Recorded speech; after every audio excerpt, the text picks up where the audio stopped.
Hello everyone and welcome to Archaea Viking.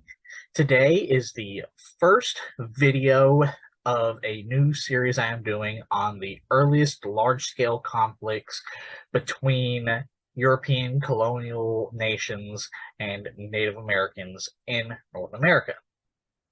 Also, most of, actually all but one of the videos in the series will also be part of my series about early colonial debacles that disprove the myth of the inherent superiority of European powers.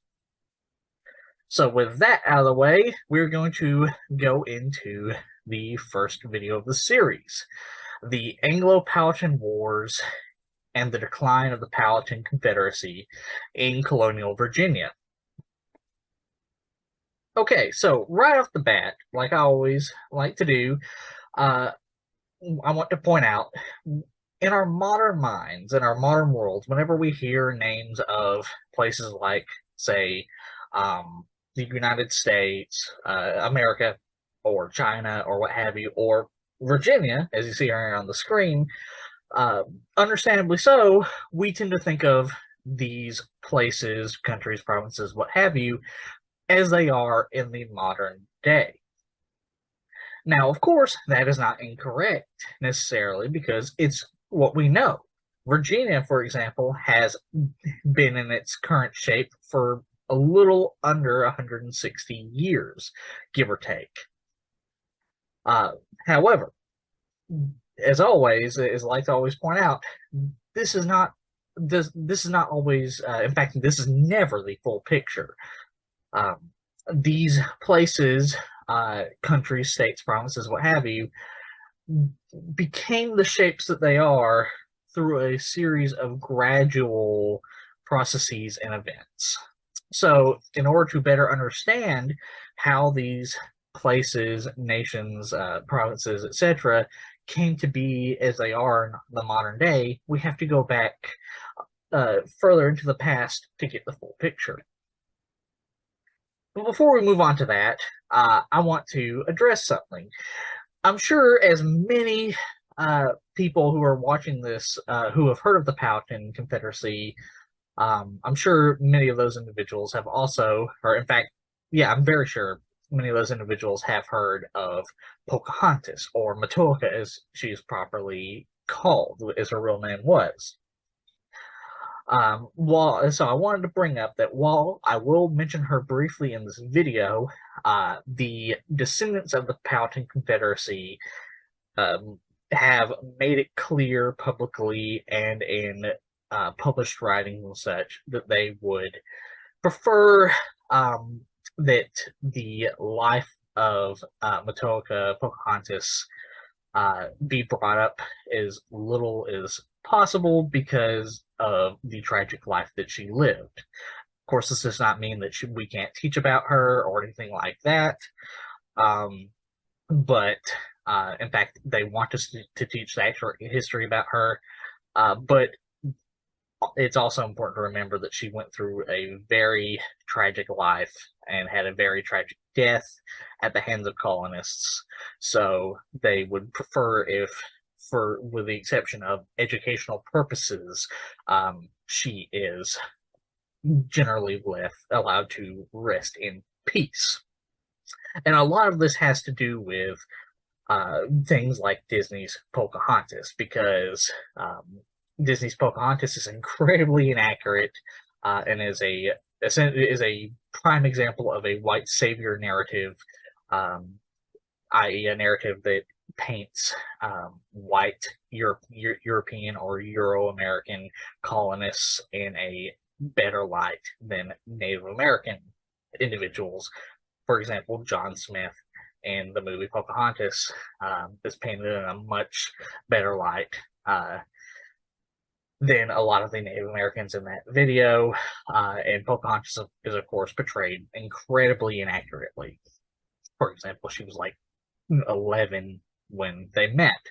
So, because of movies like Pocahontas and other media that portray this story, this highly inaccurate story, again, the descendants of the Powhatan Confederacy would prefer to as I said, with the exception of educational purposes, would prefer her to rest in peace.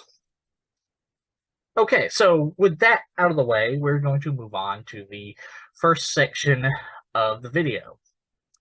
Native American nations in 17th century Virginia.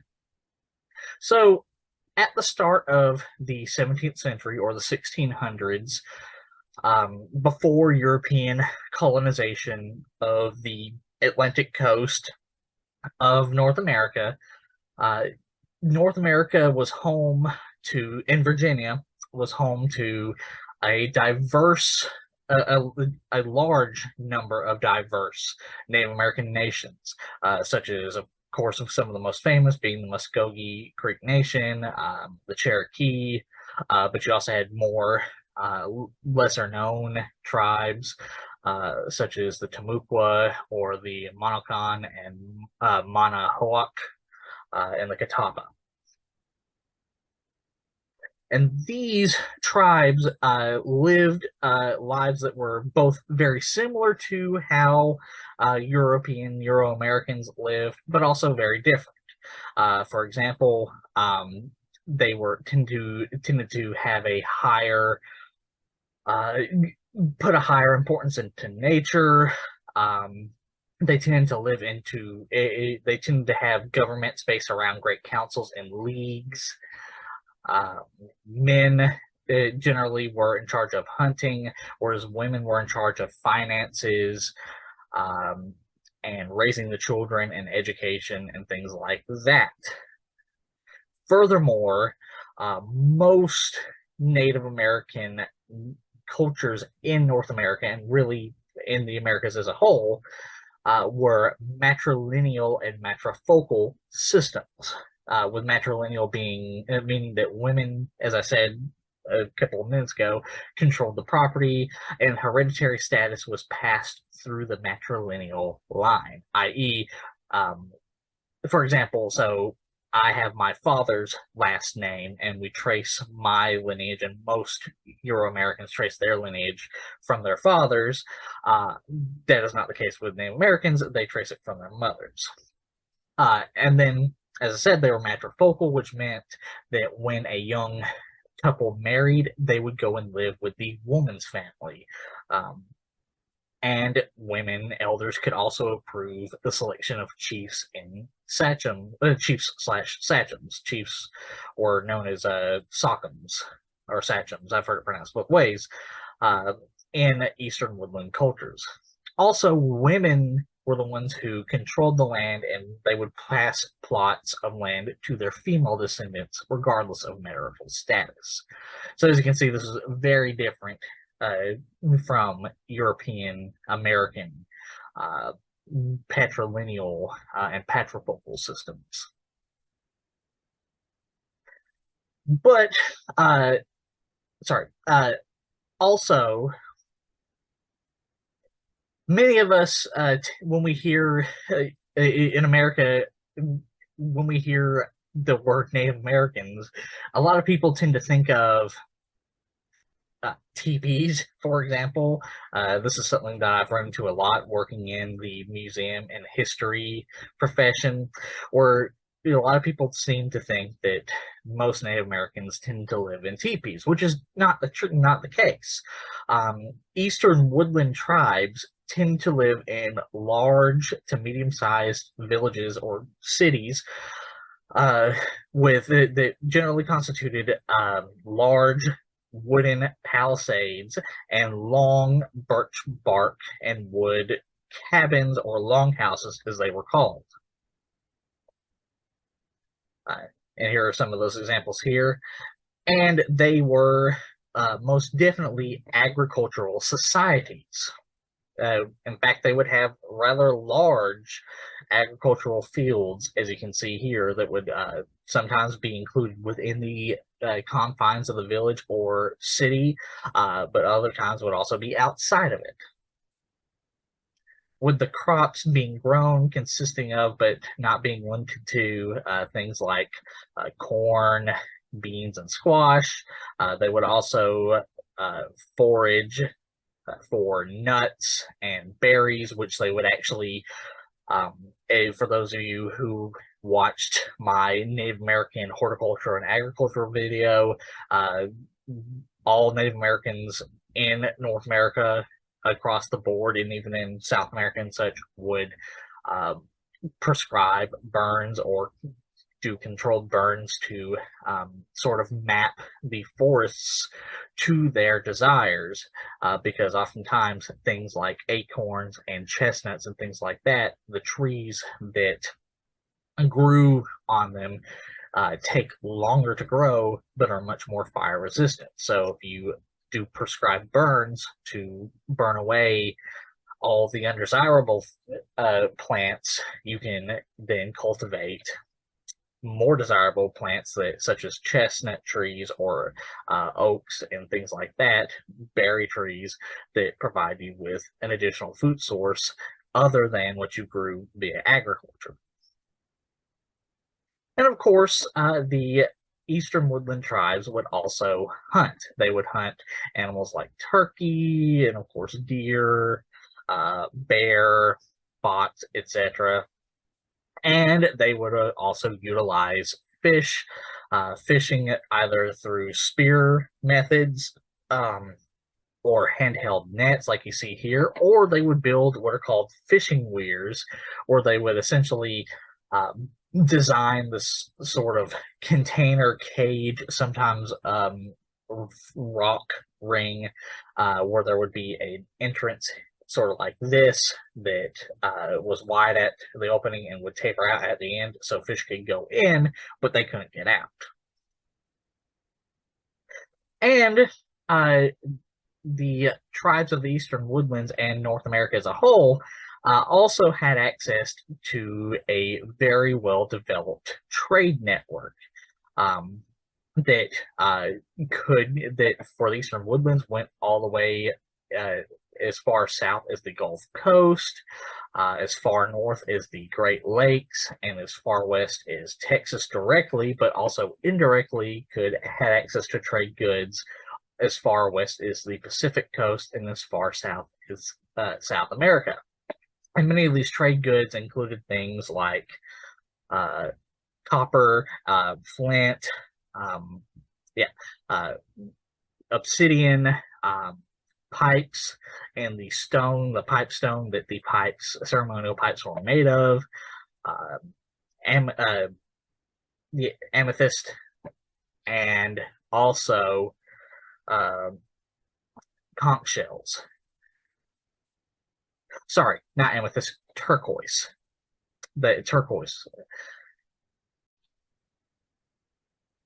Now, another important thing to point out about the tribes that lived on the Atlantic coast, such as in Virginia or modern-day Virginia, is that this region had a lot of very large riverine systems, and i.e. large rivers, that of course allowed them to get around using things like dugout canoes, which you can see a picture of here and a picture of it here. And so a dugout canoe, as its name is called, is a canoe where you take a log tree, set it on fire, and then slowly dig it out.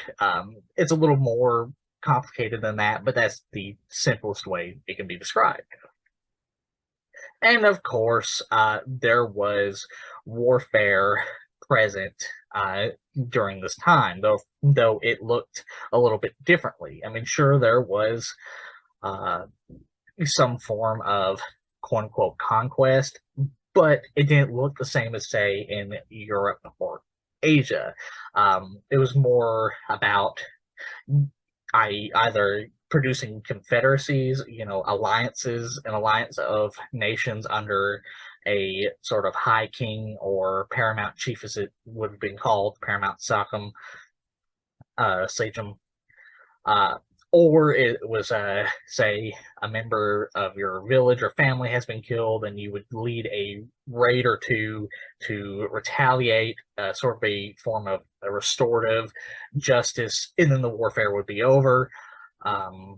Or it would be just as a way to go out and, raid somebody and sort of induce them to become a tributary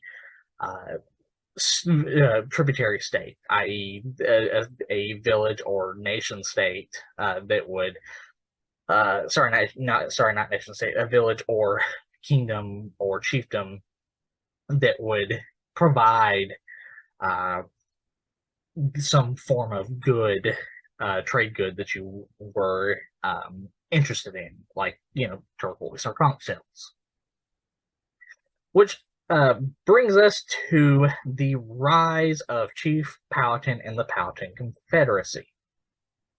So, around 1580 CE, the young Sockham of the Powhatan tribe, called Chief Powhatan, would begin a series of raids and warfare and conquest throughout the easternmost part of modern-day Virginia, raiding, defeating, and eventually inducing all of these tribes that you see here, or at least most of these tribes that you see here, into becoming part of his confederacy. And again, he did this through the typical warfare that involved, like I mentioned, inducing somebody to enter your confederacy or become a tributary state. And oftentimes this warfare would generally look sort of like guerrilla warfare, as we would call it in our modern day, or ambushes.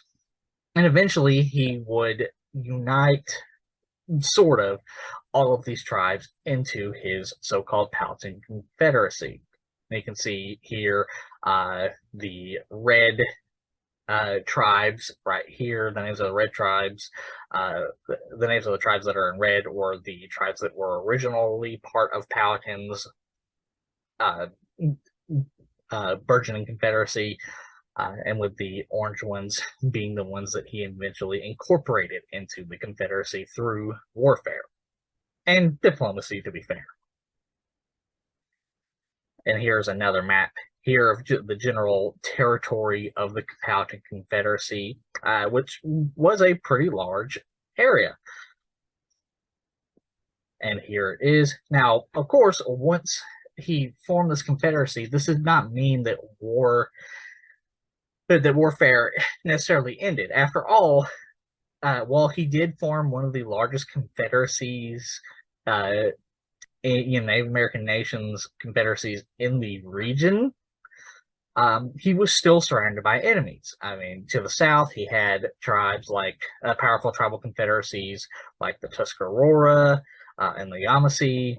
To the northwest, he had powerful confederacies like the Monocon and the Monohoac, as well as the powerful Lenape, or we would call them Delaware, Confederacy in the modern day, to the northeast.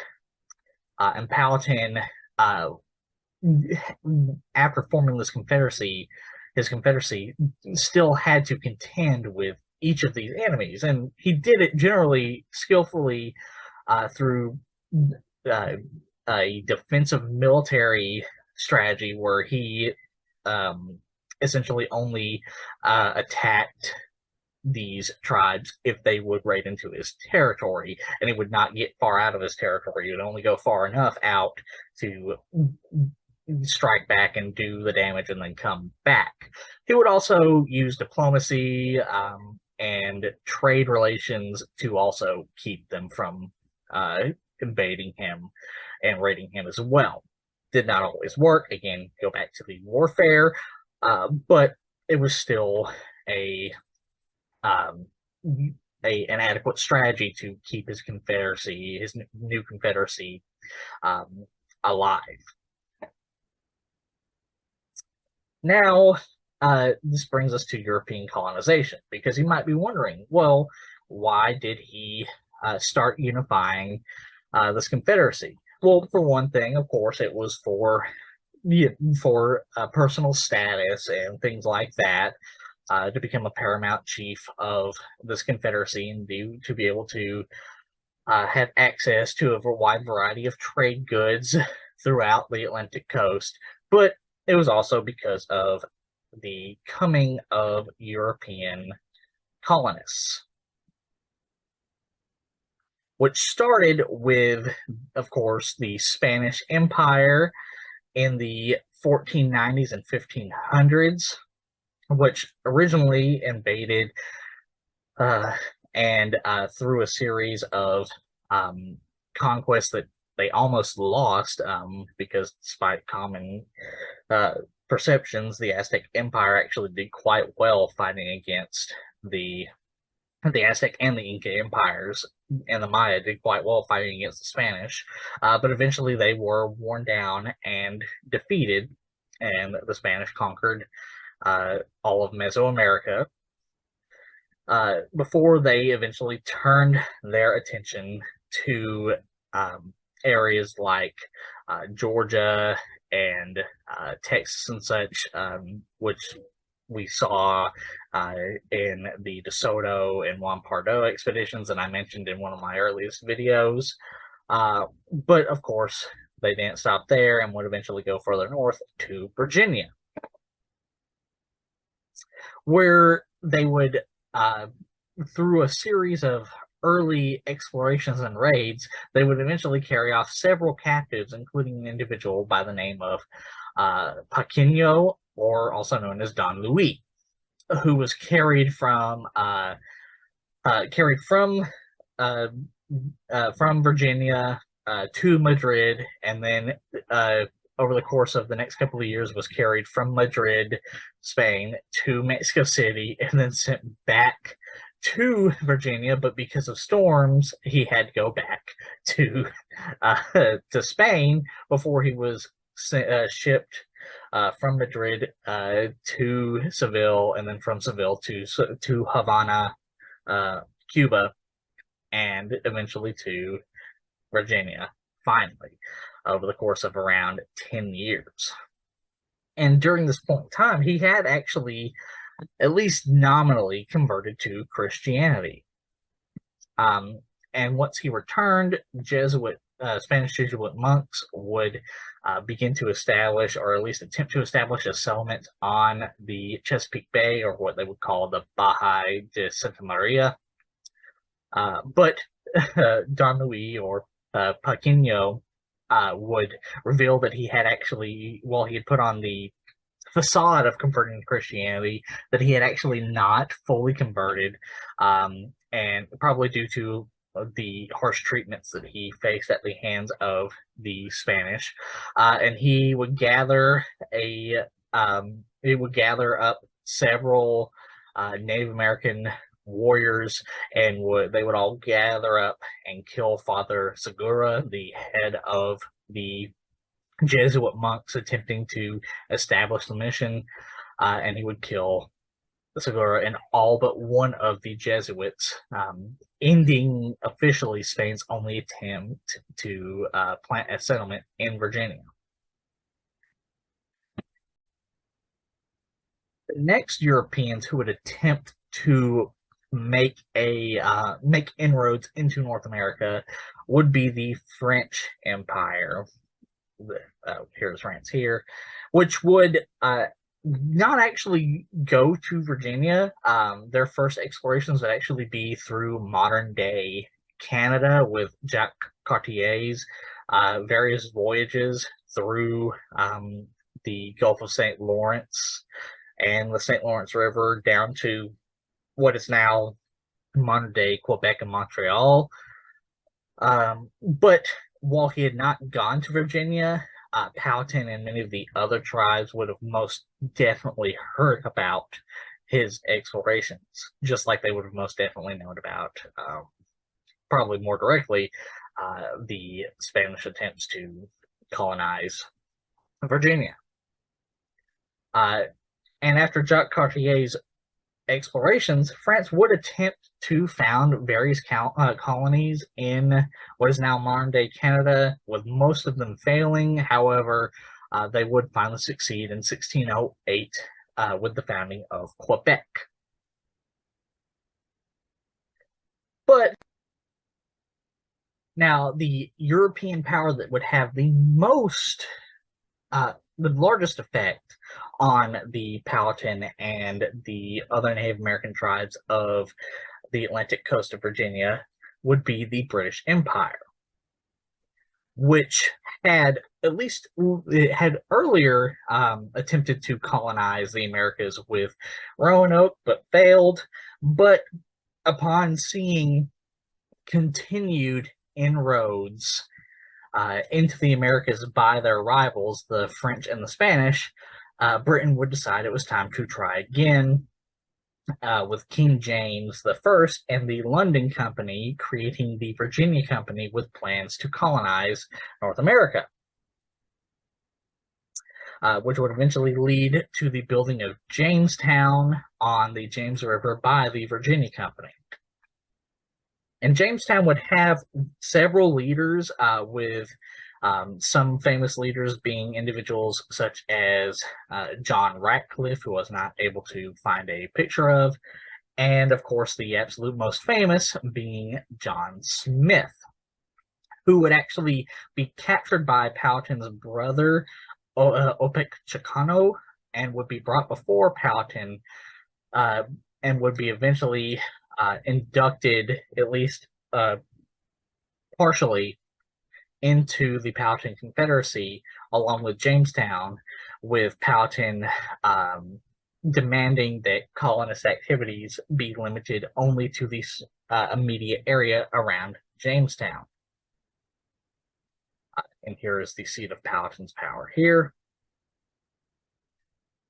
Powhatan was also incredibly interested in gunpowder weapons, already having had some experience with them via the Spanish. Powhatan would have been a young boy during Don Luis Pequeño's battles with the Spanish, so of course he would be aware of how effective gunpowder weapons could be, and so he got Smith to agree to send gunpowder weapons to Powhatan's capital, to Powhatan's seat of power.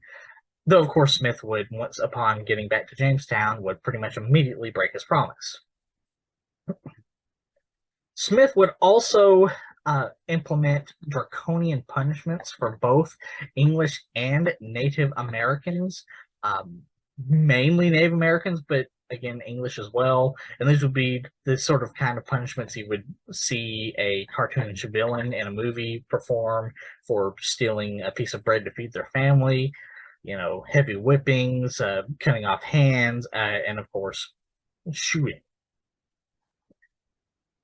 Smith would also ignore Powhatan's concerns and would attempt to make contact with the rivals of the Powhatan Confederacy upstream from the fall line, such as the Monacons and the Manahoacs, and would also break his promise about limiting colonist activities to only around the immediate area of Jamestown, building Fort Algernon at Point Comfort, only for Powhatan to not take this breaking of the promise lightly, and for the fort to suffer periodic raids from Powhatan's war bands, with the message being clear: leave or die.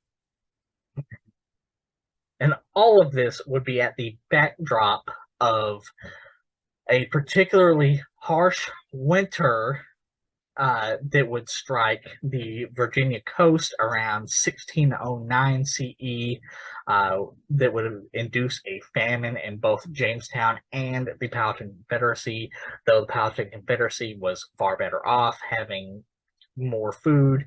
Not a lot of food, but still way more food than Jamestown. Also around this same time, Powhatan would grow tired of Smith's continued grievances, such as the refusal to restrict English settlement to the immediate area around Jamestown, his attempts to contact enemies of the Powhatan Confederacy, his mistreatments of the Native Americans, as well as other grievances such as British thefts of Powhatan corn.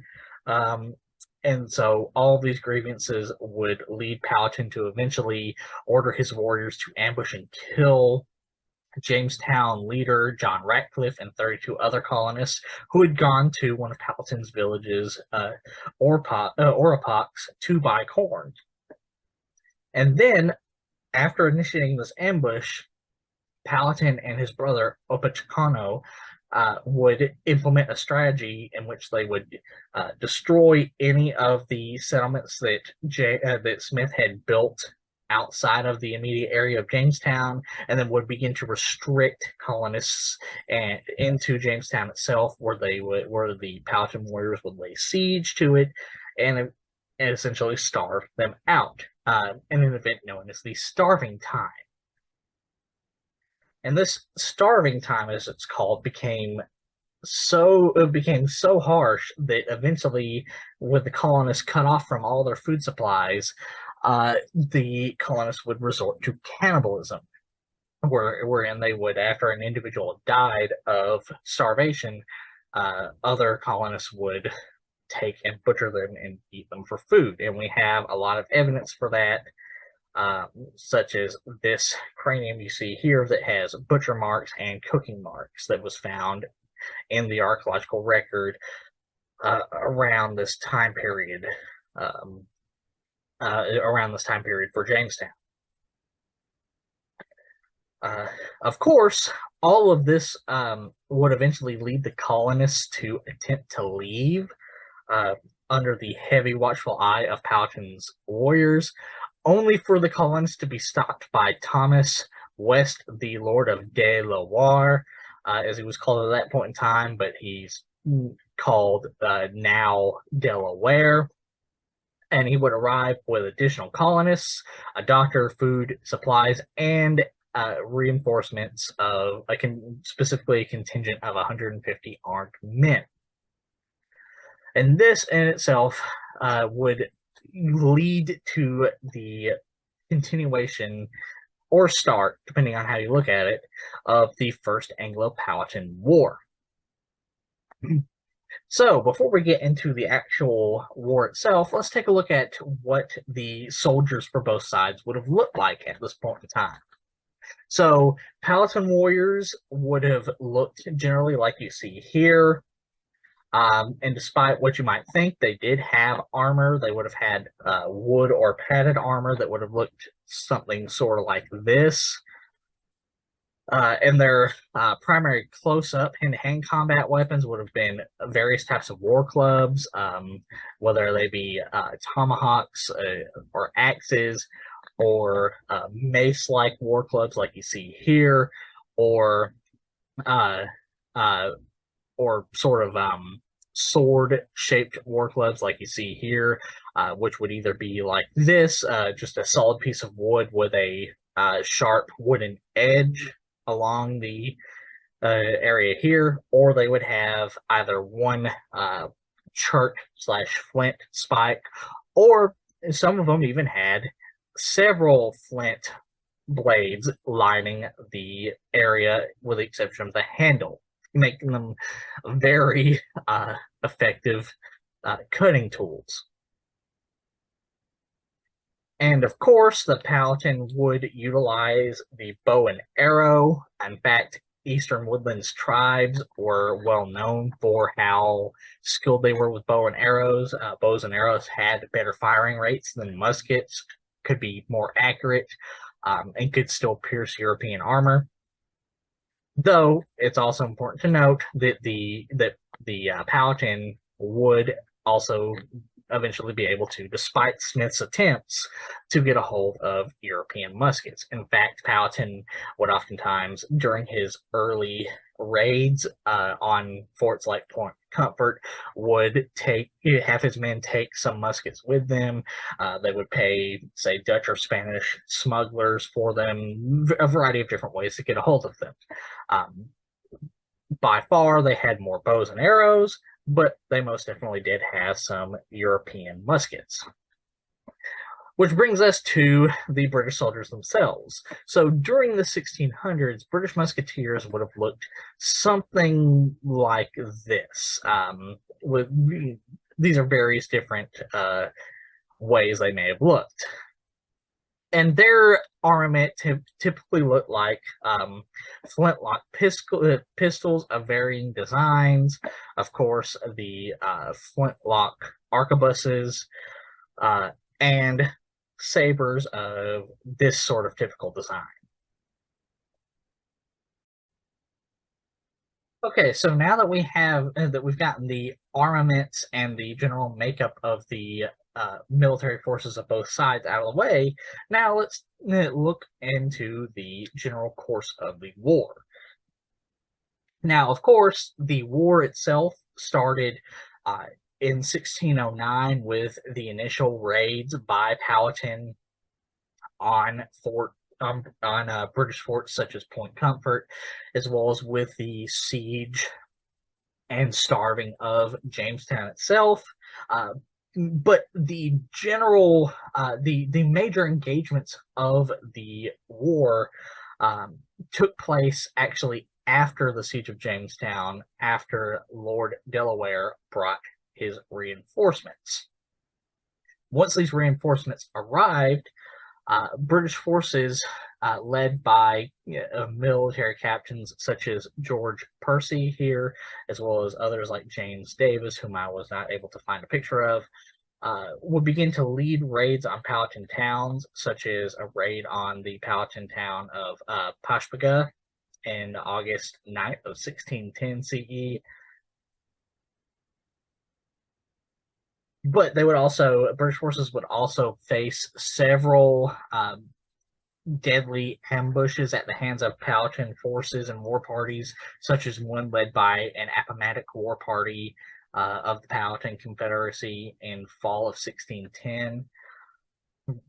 They would also be defeated and repulsed by tribes that were not officially part of the Powhatan Confederacy, but were allies of the Powhatan Confederacy, such as the Nasamons, who repulsed British militia forces in May of 1611 while they were trying to find places to establish new settlements. Though also in that same month of that being May of 1611 CE, British forces were able to successfully take an island in the James River from the Arahatics.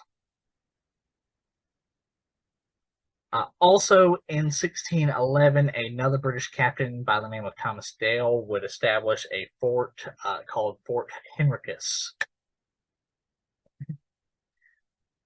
The fighting would continue with varying degrees of severity through to 1614, with the Powhatan Confederacy generally having the upper hand. Their warriors were equally as skilled as the British militia. They had more men overall. The Powhatan Confederacy's military forces and really the population of the Powhatan Confederacy overall far outnumbered British colonists in and around Jamestown. In fact, really the only advantage that the colonists had were gunpowder weapons such as muskets, but as I mentioned earlier in the weapons used by the Powhatan warriors, the Powhatans did have some gunpowder weapons to use as well. So, like I said, generally the Powhatan forces had the upper hand and were really winning the war. In fact, the war would only end after an event known as the Peace of Pocahontas. So what this is, what the Peace of Pocahontas is essentially the Powhatan's favorite daughter, Pocahontas, would be kidnapped and held as a hostage and ransomed out to Powhatan, hoping for hostilities to end. And eventually, Powhatan would agree to end hostilities, probably one for, of course, for the safety of his daughter, but also probably because he felt like he had won. The Powhatans were never really out to conquer the English. They sort of wanted what is known as restorative war, i.e. to punish the English for their grievances and then leave it at that. So there was that to consider as well. And so after agreeing to finally end the peace, Pocahontas would be forced by the English, really, to marry John Rolfe, an Englishman named John Rolfe, officially ending the war in 1614. Now, it's important to note that this relationship between Pocahontas and John Rolfe was portrayed in Pocahontas 2, another Disney movie, but yet again, that was also highly inaccurate, with that movie showing it to be a romance, whereas this was at best a political marriage, and in all actuality, a forced marriage that was done against her will. But the conflict had ended. And then a year later, the British would sign separate treaties with tribes that were, again, allied with Powhatan, but not official members, such as the Chickahominy tribe, where a peace treaty was signed between the British and the Chickahominy tribe in 1615 CE.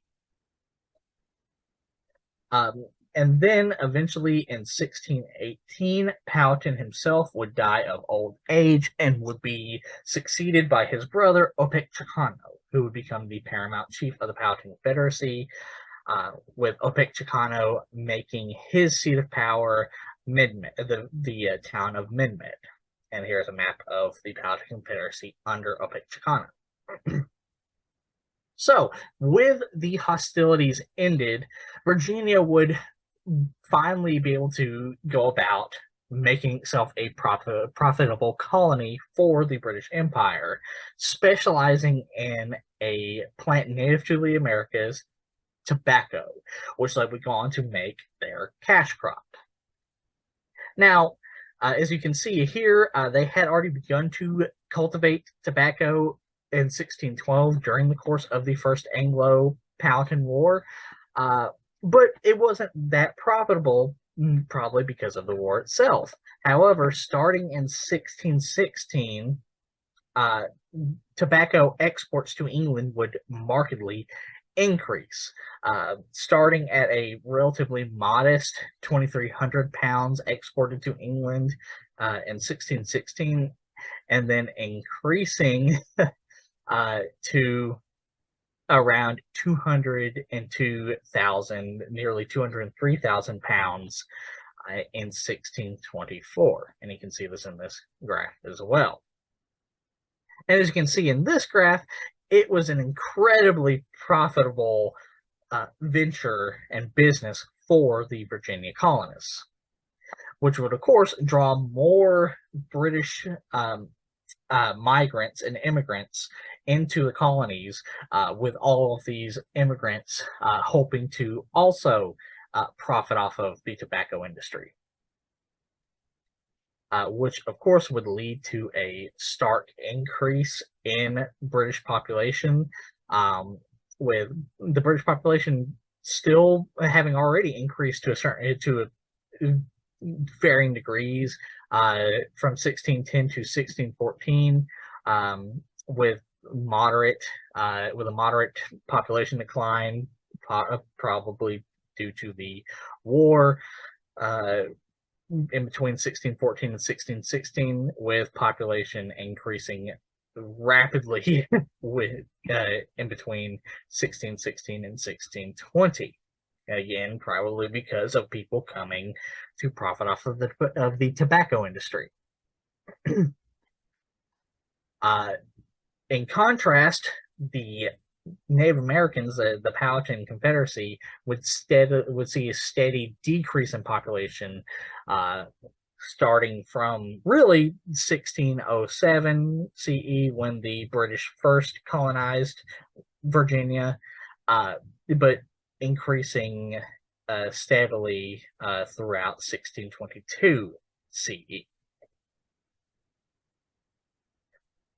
The British would also begin to establish what are called mission schools to quote-unquote civilize Native Americans and to convert them, most of the time forcibly convert them to Christianity. Tobacco farms would also begin to overtake much of the Powhatan farmland, and that's because tobacco tends to suck up the nutrients from soil, meaning that you can only use a farmland for tobacco only so many times before you have to plant something like, say, safflower to put nutrients back in the soil. So this led to tobacco plantations and farms and British colonists steadily expanding throughout the James River, taking more and more of the Powhatan farmlands for tobacco farming, from starting in 1612 through 1622 CE. This was also exacerbated by British livestock such as pigs and cattle destroying Powhatan crops. But with all that in mind, it was not all bad for the Powhatans and other Native American tribes in what is now Virginia. In fact, the Powhatan Confederacy would become even more powerful under Chicano than it was under Powhatan himself, with Chicano going to these tribes that had been their allies but not official members of the Confederacy, such as the Chickahominy and Nasamons, who held relatively independent lands around the Powhatan Confederacy, and would eventually induct them officially into the Confederacy, gaining their loyalty even more than Powhatan already had beforehand. Which brings us to the Second Anglo-Powhatan War. So, after keeping up appearances of peace while rebuilding his military forces, Chicano would eventually launch a large-scale coordinated attack on Virginia colonists, mainly because of the various grievances that I mentioned, such as the constant taking of Powhatan farmland by British colonists for tobacco farming, the forcible conversions to Christianity, as well as the destruction of Powhatan farmland at the hands of British livestock, resulting in a third of the Virginia colony being wiped out in 1622 CE alone. After the initial attack, Chicano's Powhatan forces would regularly raid English settlements around the James River in between 1622 to 1630 CE. Though, of course, the British would also do the same throughout the same time period, leading to widespread destruction on both sides, though, of course, the Powhatans, much like they did in the first conflict, still generally held the upper hand. Eventually, after the initial 1622 CE attack, as well as the continued raids and destruction at the hands of the Powhatans, the English would settle around Kiskiak or Chiskiak, depending on what time period you're looking at and what translation you're looking at.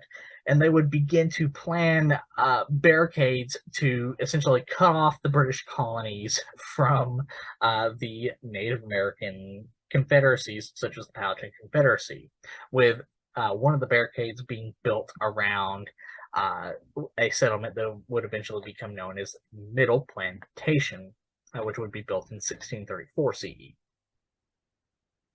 And here is the Middle Plantation barricade, and here's the Kiskiak or Chiskiak barricade, depending on, again, what translation you look at. And here's, again, the approximate route of the 1634 palisade coming across what is now modern-day Colonial Williamsburg. And eventually, the fighting would die down. For a variety of reasons. One, of course, much like the first conflict, the Chicano and the Powhatans were not out for like outright conquest or extermination of the English settlers. They were more performing what is called, again, restorative justice, where they would punish an enemy for their infractions and crimes and grievances. But also, the war would begin to die down because yet another lucrative industry would pop up in Virginia, the fur trade, with the fur trade being generally controlled by the Powhatans and other Native Americans themselves, as they were far better hunters, generally, not always, but on average, were far better hunters than the British, leading to the war officially ending, or, well, maybe more like unofficially ending around 1632 CE, leading to about 12 years of peace before a third Anglo-Powhatan War would start in 1644 CE. And this would happen for a variety of reasons, but one of the biggest causes was English population growth in between 1632 and 1644 CE. With, again, if you look at this, English population growing rapidly and starkly in between 1632 and 1634, all the way up to 1644. And you can see it's a vast, very large population growth for the English, whereas the Powhatans and other Native Americans saw even more of a population decline in between 1622 or 1634, depending on where you look at it, and 1644. Also, the colonists would continue to expand into Powhatan territory. So in response to the continued expansion of the Virginia colony, as well as hoping to reestablish the already diminished population and power of the Powhatan Confederacy, Chicano would orchestrate yet another coordinated assault in April 18th of 1644 CE that will result in the death of 400 English colonists. And in response to the renewed hostilities, English colonists would begin to establish several new forts and would begin an expedition to assault Chicano's base of operations. You can see the forts here, and here are the various routes on the way to deal with Chicano. Eventually, British military captain William BECKLEY would defeat and capture Chicano at his seat of power in August of 1646 CE. Here's Chicano's base of operations here at the fortified town on the Pamunkey River. After his capture, Chicano would be executed, and many of the Powhatan citizens and warriors captured in BECKLEY's expedition would be sold into slavery on Tangier Island. And the end of this war would result in what is known as the Indian Treaty of 1646 that ceded a huge chunk of the Powhatan Confederacy that you see here in this red line, formally concluding the Third Anglo-Powhatan War, and leading to 30 years of uneasy peace and, of course, more colonial encroachment. So the Powhatans would have several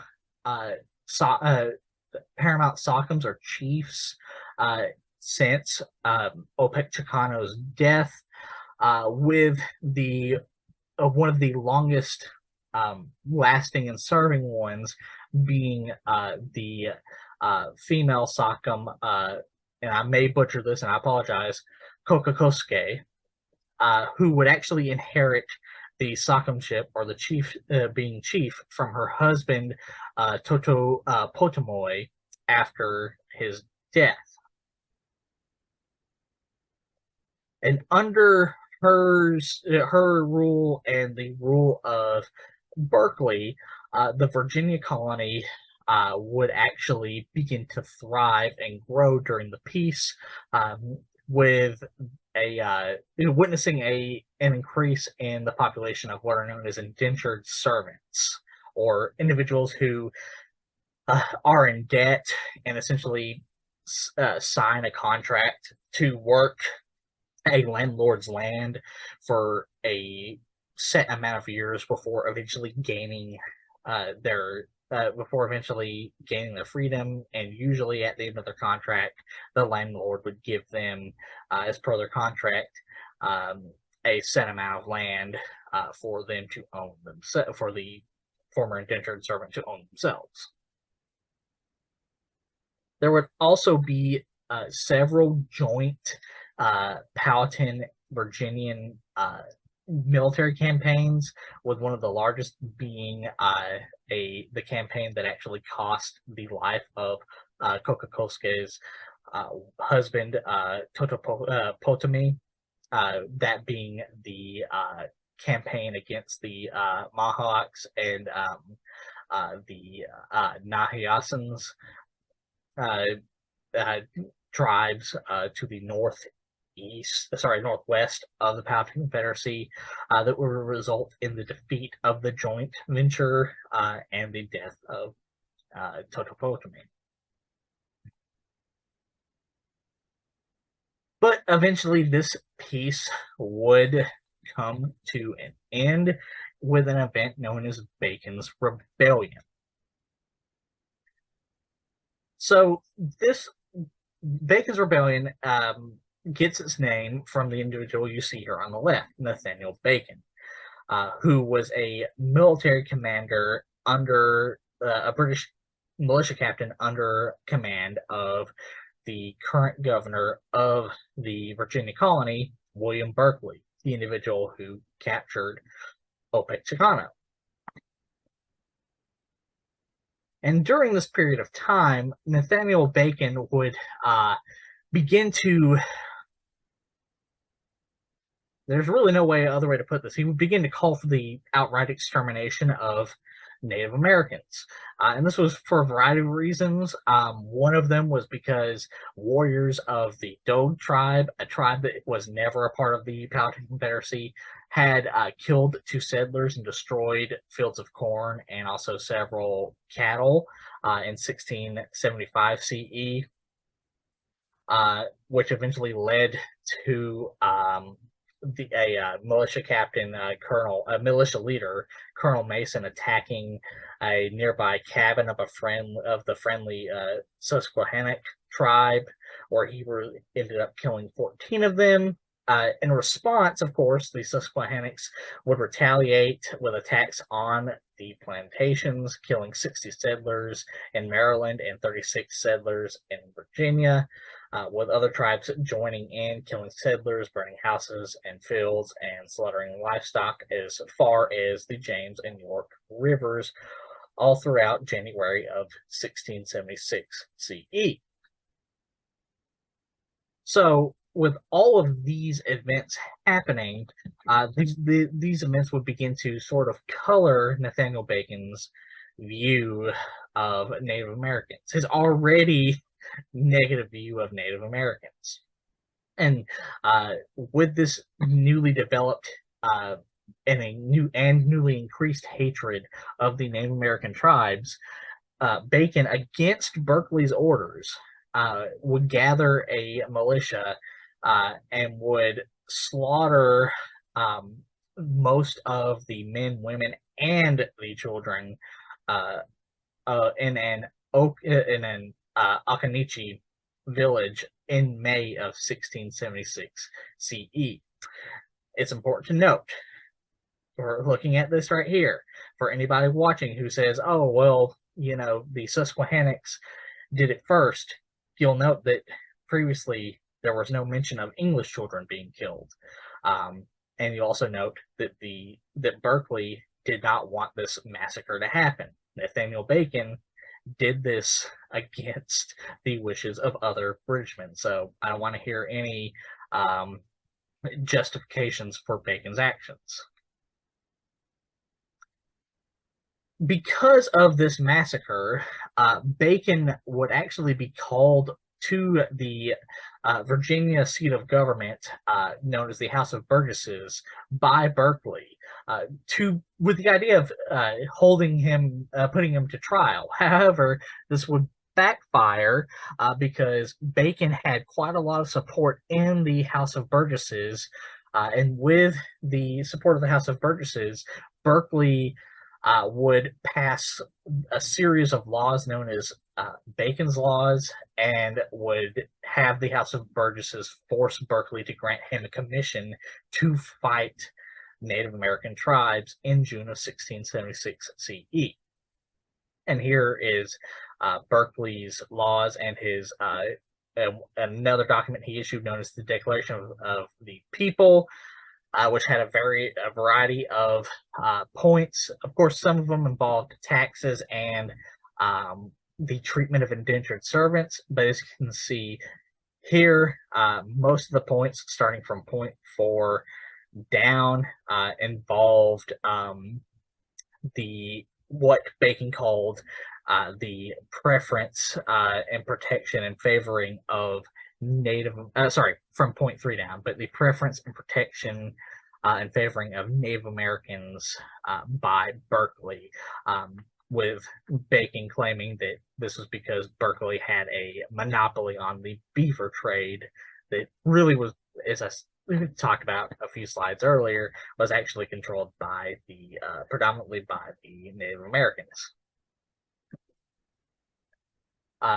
In response to these quote unquote laws and declarations, Berkeley would refuse to grant Bacon the commission that the House of Burgesses and Bacon himself demanded Berkeley give to Bacon, with Berkeley saying, if you want to, baring his chest and saying, if you want to shoot me, I'm not going to give you the commission, only for Bacon to order his men to aim at the House of Burgesses, which resulted in Berkeley temporarily giving Bacon that commission, which would, of course, lead to Bacon ordering raids on various Native American tribes in the region before Berkeley would just decide he'd had enough and would declare Bacon a rebel.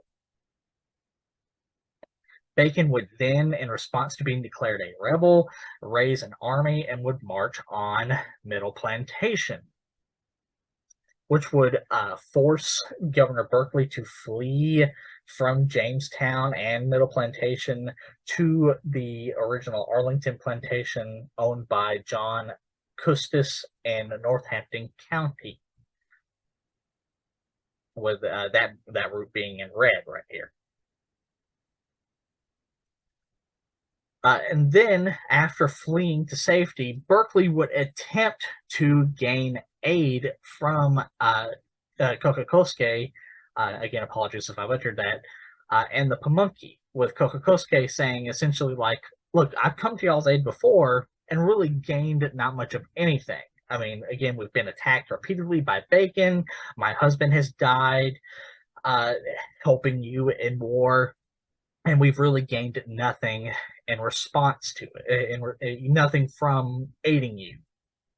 And so, essentially saying, no, we're not going to help you.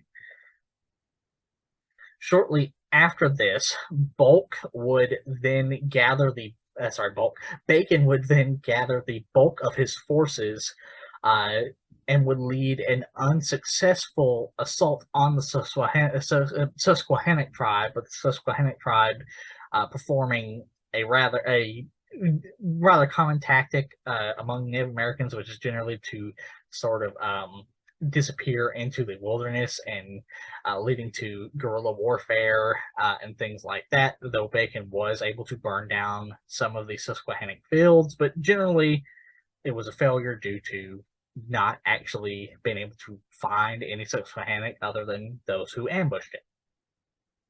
After that unsuccessful attack on the Susquehannock, Bacon would then turn his attention onto the Pamunkey and Kokokoske, who would then flee Bacon's attacks into the Dragon Swamp, being able to generally hide out and hold them off for a certain amount of time. after the failed Susquehannock attack and the limited, very limited success of the attacks on the Pamunkey, Bacon's forces would then turn their attention to Jamestown, which would lead to its capture and sacking and burning after a protracted siege in September of 1676 CE, only for Bacon to eventually die of dysentery in October of 1676 CE, with the war eventually petering out and ending after King Charles II signed a peace and would sign laws ending indentured servitude and giving more rights to mainly white indentured servants, but also some black indentured servants, with official peace coming in May 29 of 1677 CE after Kokokoske would sign the Treaty of Middle Plantation. So, with that, after looking at all four of these conflicts between the British and the Powhatans, we now need to look at the aftermath. Well, the aftermath of all of these conflicts was essentially resulted essentially in a drastic reduction of the Native American population, with the Native American population dropping into the like 2,000 to 3,000 after Bacon's rebellion alone, starting in the 5,000 range in 1622, eventually ending again in the 2,000s range. With, of course, Native American territory also being drastically reduced as well. These are the remaining Native American territories that you see here on the map after these four conflicts. Also, another effect of mainly Bacon's rebellion was that it was, as I mentioned a couple of slides ago, the ending of the gradual ending, but the ending nonetheless of indentured servitude, which would be replaced eventually by African chattel slavery. And these wars, especially Bacon's rebellion, would witness the gradual development of more aggressive policies against Native Americans that you can see here. All right, so with that out of the way, it's important to point out and take a look at where the Pamunkey and other Native American tribes of Virginia are today. And as you can see here, despite these conflicts and repeated attempts by the British and the U.S. government, in fact, continued attempts by the U.S. government to wipe them out, the Pamunkey and other tribes of Virginia, many of them descendants of the Powhatan Confederacy, still persist to this day, as you can see in these pictures here and here. And with that, that ends the first video in the series on the earliest large-scale conflicts between Native Americans and European colonists in North America, as well as ends the fifth video in my series on early colonial debacles that disprove the myth of the inherent superiority of European powers, which, as you can guess from the course of the First and Second Anglo-Powhatan Wars, is why this video is in that series, because the First and Second Anglo-Powhatan Wars were, for the most part, Powhatan victories. So, with that in mind, if you want to see me cover any of the other subjects mentioned in this video in greater detail in later videos, please feel free to leave a comment in the comment section, and remember to like, share, and subscribe.